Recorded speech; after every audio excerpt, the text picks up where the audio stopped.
All right, so I'm gonna show you guys how I hook this heater up in the garage. I wanted to keep it, around 50 degrees.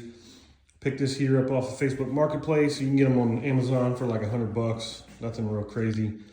So some of the tools I use, obviously you got to keep it safe with your gloves. Got your safety glasses.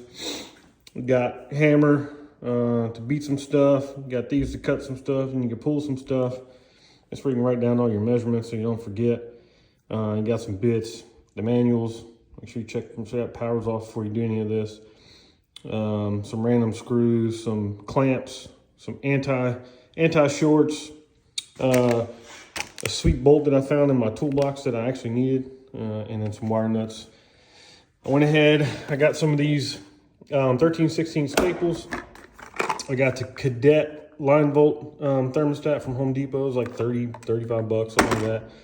And then picked up some of these boxes, which found out you can pull this off, get rid of that thing, and then just use this box. And then if you want the cover, depending on what you're doing, I use it both ways. And then this is a redneck Band-Aid. So when you're not wearing the gloves I just told you I was wearing, you cut your finger. That's kind of where this thing comes into play. So went from there. And then obviously you got Liquid-Tight connectors. I'll show you guys how to use that. We got some Liquid-Tight. End up going with 10-3.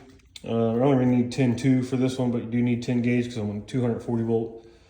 The heater is 20.9 amps. There's three different options there: 3, 4, 5,000 watts, 17,000 BTUs. So far it works so good, but just hung it the other day. So what I did is came up here, picked the stud. You can see just that long bolt I showed you. I just kind of screwed that bracket into that bolt. There is an option, so this one can shift and rotate.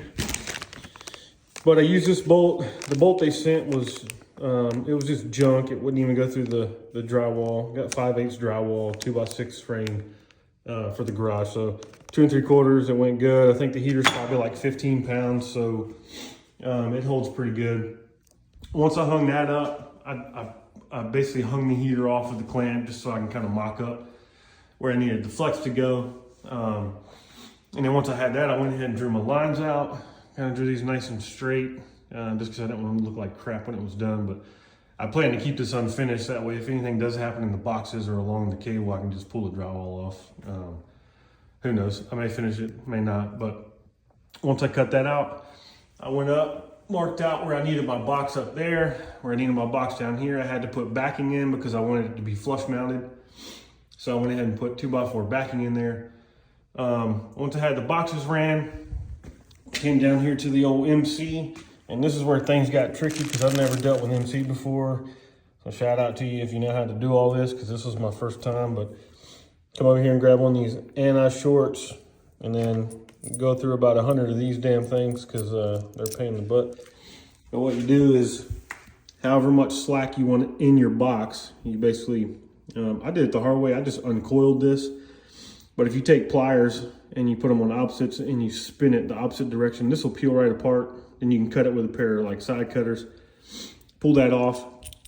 And then this bad boy, this goes over top of the wire. And then before you put that wire on there, I wish I had a piece I could show you, but you take this, slide it over the wire down to where it goes over that metal jacket. That way the metal jacket don't touch the wire. And then to know you did it right, you'll be able to see that red ring inside of these little notches. And then once that red ring's in there, you know there's no wire touching the metal. So clamp down those bad boys, make sure it don't go into place, and then obviously, hit your knockout.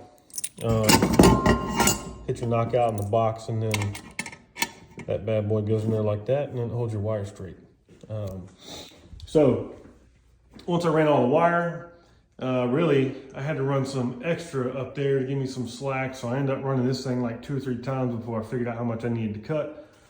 So always cut more than you need, get more wire than what you need. After that, I came down here, I wired up this thermostat. Basically, there's the line and load side. It tells you in this little bad boy here, it tells you for the 240 double pole, it tells you, to your heater where to hook it from the power. So just follow that. Then wired that up, finished running this. Everywhere I went through a stud, I put a nail plate. That's important to note. If you sink a screw through that, obviously you'll short it out, trip the breaker, and you don't want to do all that. So took the channel loss. I didn't really have a big problem with it. So I ran the wires up through here, came down through the box, kind of let the wires hang out a little bit. I ran up, and I'll show you this in a second. I went up, ran the cable through there, terminated it, and then I made sure in that box up there, I had about 4 or 5 inches of slack. So if anything does happen with the liquid tight, I could pull that faceplate off there and have plenty of room to get in there and do what I need to do. And then once all this was wired up, came back down here. Obviously I turned that off first. And then the breaker was in the off position. It's in the on position now. It was in the off position. I terminated the wires to it, clipped it in place, stood back because I'm a little sissy, stood back, flicked it over. No loud pops, no bangs, no sparks. I thought we were good. Came over to the thermostat and boom, it works,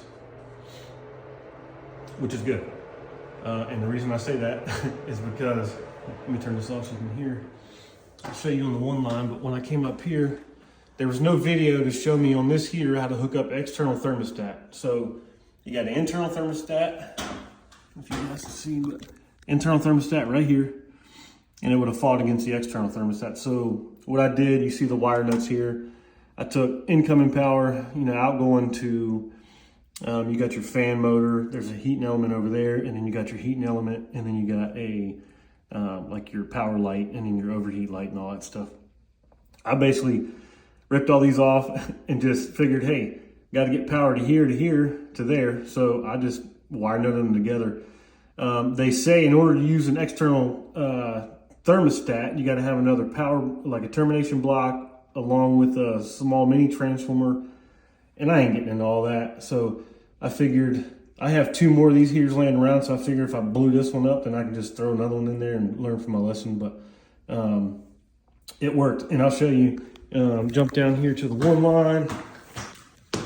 So right here's the power block coming in.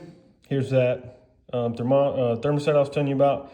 Took all these wires off. I put a wire nut against these 2 and hooked these together, and a wire nut on these 2 and hooked these 2 together. That basically hooks up your overheat relay, the lights, and then your fan motor, and then it goes to your heating elements, and then your switch, your three position switch there. But that's what I did. It definitely works. Again, this works. I've shown everybody that this works. All I wanted to do was let you know that these little cheap heaters with the internal thermostat, you can hook an external thermostat to it and it works fine without adding a bunch of junk and running a bunch of numbers. And if you ain't good at math like me, then yeah, this is the best option for you. I'm not an electrician, so I think if I can do this, anybody can do this. And feel free, if you have any questions, I'll do my best to answer those. And I'll also throw some photos in there of liquid tight connectors and the MC connectors and all that. So thanks.